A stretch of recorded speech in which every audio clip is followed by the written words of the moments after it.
Uy. Okay ka lang ba, Tito? Mukhang serious na serious mood ka. It's giving you adulting vibes. Mukhang serious nga. Well, if kailangan mo lang kausap, I'm here. I'm all ears.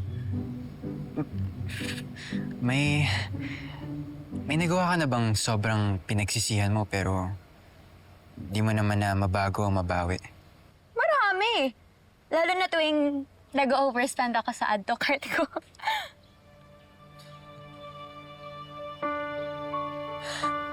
Buti ka pa, yan na yung problema mo. Uy, joke lang.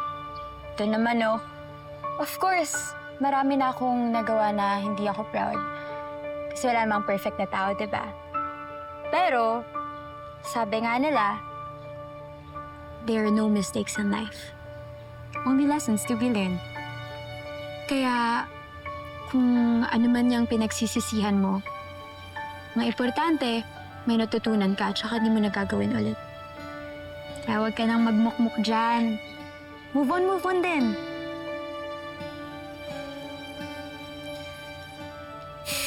Sige na, baka nakakabala pa ako sa'yo. Hindi naman, Tito. Pero Amber,